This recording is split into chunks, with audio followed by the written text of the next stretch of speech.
6 ans avant la Révolution française, meurt à Rome un ermite pèlerin de 35 ans, Benoît-Joseph Labre. Il était né en Artois, au village d'Amet, qui faisait alors partie de l'ancien diocèse de Boulogne-sur-Mer. La brièveté de sa vie fait qu'entre la date de son départ définitif de sa famille et le jour de sa mort, il ne s'est pas même écoulé 15 ans.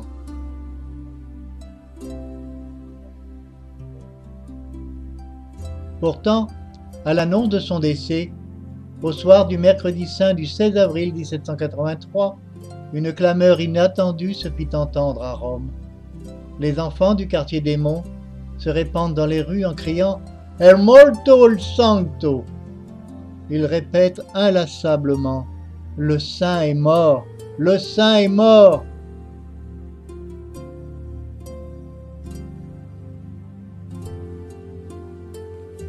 L'aventure commence dans le Pas-de-Calais, à Amet, petit village d'Artois, où Benoît-Joseph Labre naquit le 26 mars 1748. C'était l'aîné de 15 enfants qui devait former la famille de Jean-Baptiste Labre et d'Anne-Barbe Grand-Sire, dont la fermette humble sous ses tuiles était celle de cultivateurs relativement modestes. Baptisé dès le lendemain de sa naissance, l'enfant pourrait n'être qu'un petit paysan comme les camarades qu'il retrouvera sur les bancs de l'école. Très tôt, pourtant, certains signes se manifestent qui le distinguent des autres. Il aime la solitude, il prie, il fuit le tapage et l'effervescence. Ses parents s'interrogent. Qui sait s'il n'y a pas là de quoi faire un prêtre?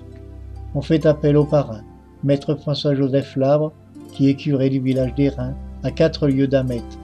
Son avis est favorable et vers la fin 1760, il emmène l'enfant dans son presbytère afin de l'instruire dans cette vocation qui semble être la sienne. 5 ans passent, Benoît-Joseph a 18 ans, lorsque la peste s'abat sur le village d'Airain. Il faut faire face. Le bon curé et le jeune Benoît-Joseph s'occupent avec dévotion des villageois touchés par ce fléau. Les morts sont nombreux et le bon curé y laisse sa vie. Ce qui force Benoît-Joseph à reprendre le chemin de la maison paternelle d'Amet. Il n'y reste guère, tout au plus quelques semaines. Un autre de ses oncles, l'abbé Jacques-Joseph Vincent, vicaire à Conteville, le prend chez lui. Ce sera une courte halte qui ne durera que quelques mois. Cet oncle-là est plus contemplatif, plus facile à convaincre que l'autre. L'abbé se rallie au neveu, lui demandant seulement de choisir la chartreuse plutôt que la trappe. Il obtient de ses parents la permission d'entrer à la chartreuse de Longnes. Il a 19 ans. Hélas, cette chartreuse, dévastée par un incendie, ne reçoit plus de novices. Benoît-Joseph décide alors de se rendre à la chartreuse de Montreuil. Nouvelle déconvenue, le prieur le trouve trop jeune et lui conseille de continuer ses études. Avant de les congédier, le noble prieur de Notre-Dame-des-Prés lui propose de revenir le voir dans 1 an et l'encourage, avec l'aide de son oncle, à reprendre ses études. De retour à la maison, ses parents espérèrent d'abord que ces 2 nouveaux essais malheureux donneraient à Benoît-Joseph une autre idée de sa vocation, et qu'il se déciderait soit d'entrer au séminaire, soit de vivre la vie d'un simple paysan et de s'occuper de la ferme familiale. Mais leur espoir fut déçu. Benoît-Joseph résista à toutes leurs réticences en répondant ainsi à toutes leurs objections. « Mes chers parents, vous serez sans doute tentés de considérer ma réponse comme un simple caprice, mais malgré le grand respect que je vous dois, ma réponse restera inchangée. Je ne m'égarerai sur un autre chemin que celui fixé par Dieu, auquel il m'est impossible de ne pas obéir. » À la fin de sa formation, Benoît-Joseph reçut son certificat et tenta à nouveau de se présenter à la Chartreuse de Neuville. C'est le mardi 6 octobre 1767, en la fête de Saint-Bruno, qu'il frappa à la porte du monastère. En s'assurant qu'il ait terminé ses études, c'est avec bonté qu'il l'admit à faire partie de la communauté comme postulant. Il s'attache alors tout entier à suivre la règle dans la plus grande fidélité et entre profondément dans le silence du monastère. Un jour, cependant, il est saisi par une angoisse dont il ne peut se délivrer. Cette tension intolérable l'oblige à quitter la Chartreuse. Où se diriger désormais? Pour lui, c'est clair, son premier appel pour la trappe s'impose.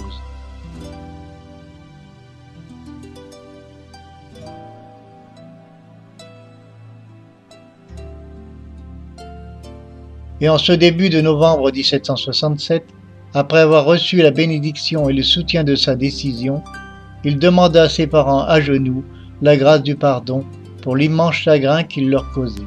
Après avoir parcouru à pied la distance inouïe qui relie Hamet à Mortagne-au-Perche, Benoît-Joseph frappa au soir du mercredi 25 novembre 1767 à la porte de l'abbaye de Soligny. Il apprend alors qu'aucun postulant ne peut être reçu avant l'âge de 24 ans. Contraint d'obéir une fois de plus à la volonté de Dieu, il reprit la route du retour sans regarder derrière lui, par un chemin qui ne lui donnerait point de relâche. Il marche sans faire de bruit, inaugurant sans le savoir l'étrange vie de pénitent qui serait bientôt la sienne 11 années durant. Vers la mi-décembre, après des semaines d'absence, de déboires et de souffrances physiques et morales de toutes sortes, Benoît-Joseph, méconnaissable, les yeux remplis d'une clarté qui rendait son visage plus transparent encore que le jour de son départ, vint frapper à la porte de la maison familiale, où il se laissa rejoindre par la joie de toute la maisonnée. À l'approche de la fin de l'hiver, fin février 1768, l'envie de partir à nouveau le reprit. Plus tard, l'évêque de Boulogne, Monseigneur de Parthe de Précy, l'invite à faire un nouvel essai chez les Chartreux à Montreuil. C'est le samedi 12 août 1769, avec déchirement, qu'il fit ses adieux à ses parents. C'était la dernière fois qu'il le voyait sur la terre. Il resta sourd aux pleurs et supplications de sa famille tout entière, groupée sur le seuil qui le regardait s'éloigner. À son arrivée à la Chartreuse de Notre-Dame-des-Prés, notre jeune postulant fut admis sans problème.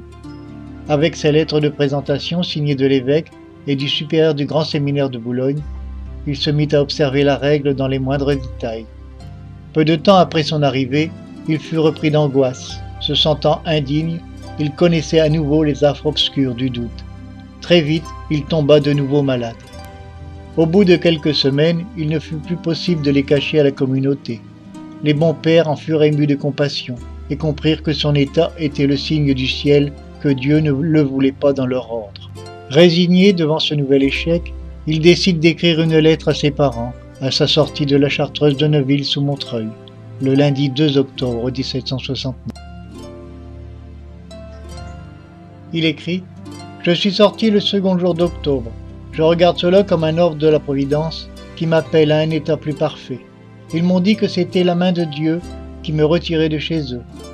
Je m'achemine donc vers la trappe, ce lieu que je désire tant et depuis si longtemps. » Benoît-Joseph frappe à la porte de la trappe de Ceffonds après avoir parcouru 800 km à pied. Il est admis comme postulant à 22 ans. Un mois plus tard, il avait revêtu, sous le nom de frère urbain, la tunique blanche des novices. L'intensité de sa vie spirituelle fait l'admiration et tout se déroule au mieux. Il semble avoir trouvé paix et stabilité. Pourtant, une crise de scrupules le saisit, une inquiétude qui l'envahit progressivement, le faisant douter de sa capacité à répondre à l'appel de Dieu. Le père abbé, « Mon fils, lui dit-il en le congédiant, vous n'étiez pas destiné à notre couvent. Dieu vous veut ailleurs. » Épuisé physiquement, fiévreux, le 2 juillet 1770, après un séjour de 8 mois à Ceffonds, il s'éloigna. Un prêtre franc-comtois, dont il fit la connaissance à la salle des hôtes, à sa sortie de l'abbaye de Ceffonds, et à qui il dut confier sa détresse, fut pour lui l'ange providentiel et lui donna les conseils lumineux qui allaient enfin l'éclairer sur sa vocation. La route, cette route interminable qu'il ne quittera plus désormais jusqu'à sa mort. Benoît-Joseph marche vers Lyon et s'arrête à Dardilly.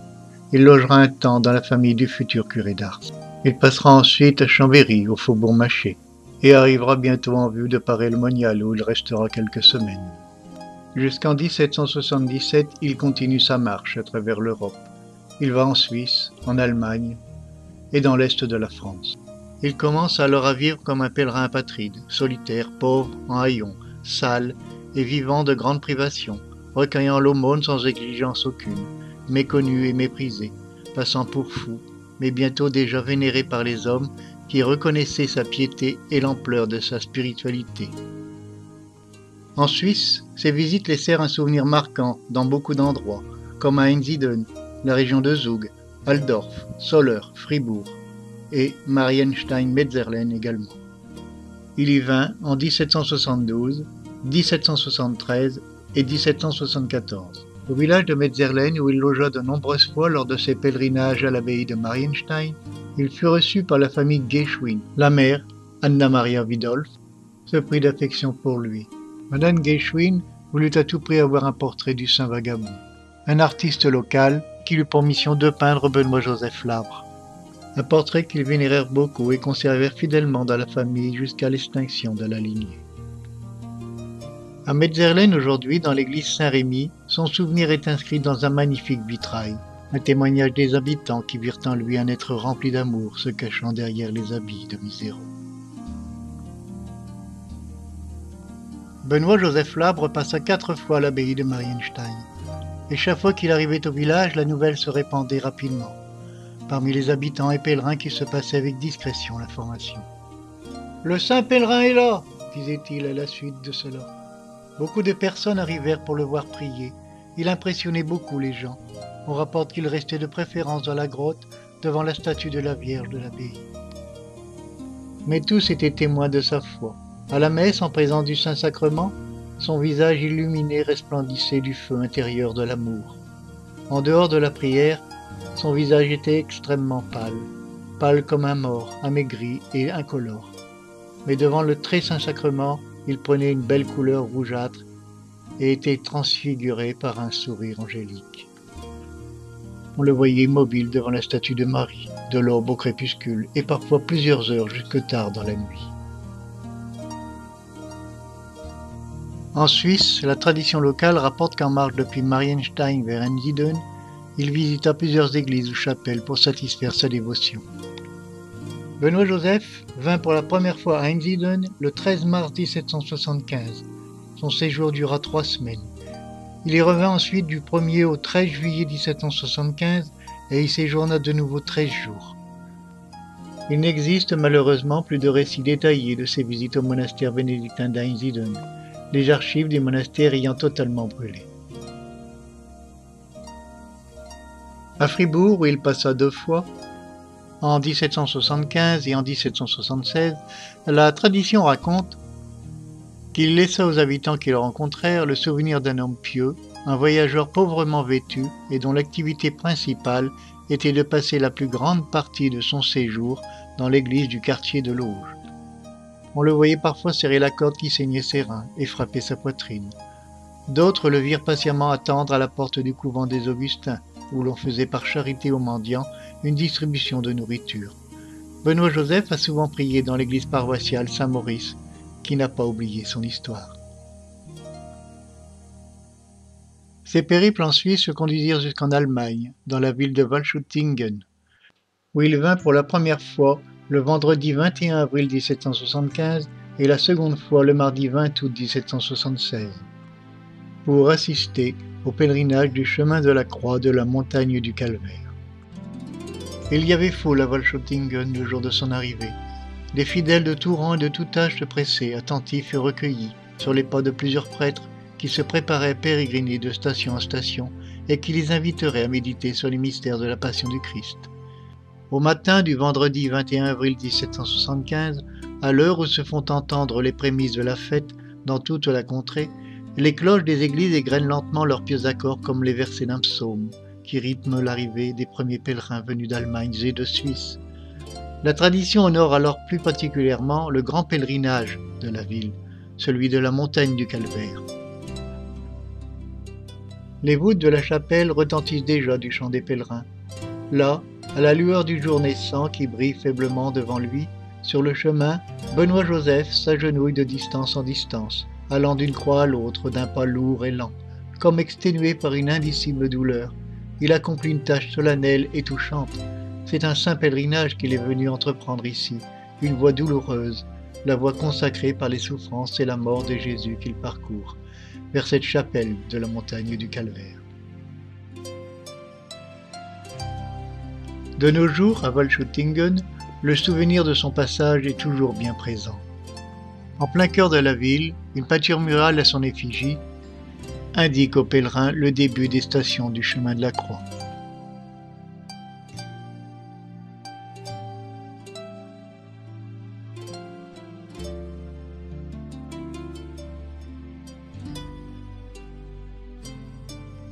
Nous le retrouvons à Mèche, en Franche-Comté, où on lui délivra un passeport pour se rendre à Rome.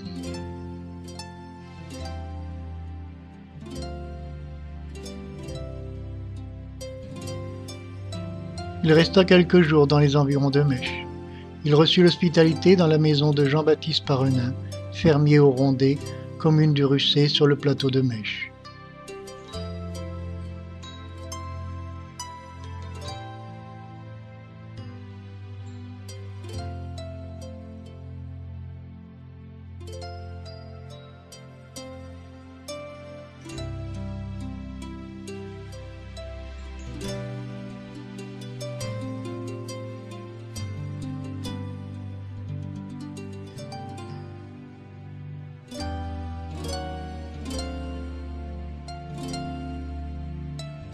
Il décida de repartir pour Rome.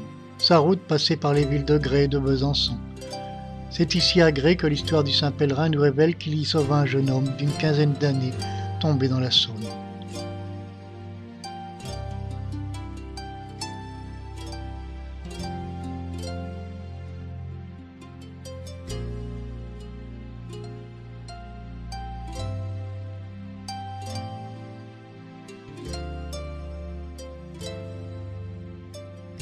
De 1772 à 1777, Benoît-Joseph a parcouru les routes d'Europe à pied. On estime à 33 000 km la distance qu'il aurait parcourue pendant ces 15 années de pèlerinage. Durant ces périples, il passa de nombreuses fois en Provence, à Aix-en-Provence, Méreuil, Gardanne, Riance. De nos jours, les gens de Provence gardent de lui un souvenir inoubliable.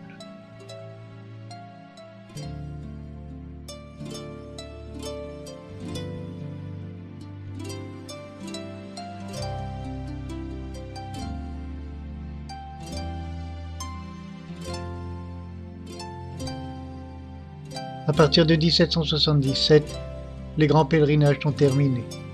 Benoît-Joseph est exténué et se fixe à Rome, dont il ne s'absente guère désormais que pour un pèlerinage annuel à Lorette. Mon Dieu, accordez-moi pour vous aimer 3 cœurs en un seul. Le premier, pour vous, pur et ardent comme une flamme, me tenant continuellement en votre présence et en me faisant désirer parler de vous, agir pour vous et surtout accueillir avec patience les épreuves qu'il me sera donné de devoir surmonter au cours de ma vie. Le second, tendre et fraternel envers le prochain, me portant à étancher sa soif spirituelle en lui confiant votre parole, en étant votre témoin comme en priant pour lui.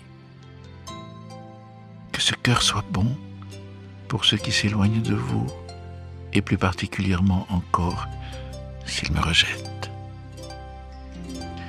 Le troisième, de bronze, rigoureux pour moi-même, me rendant vainqueur des pièges de la chair, me gardera de tout amour-propre, me délivrera de l'entêtement, me poussera à l'abstinence et m'incitera à me défier du péché. Car je sais que plus je maîtriserai les séductions de la nature, plus grand sera le bonheur dont vous me comblerez dans l'éternité. Cette prière, traduite d'après les paroles mêmes de saint Benoît-Joseph Labre, est devenue le symbole de rassemblement des fraternités labriennes à travers le monde.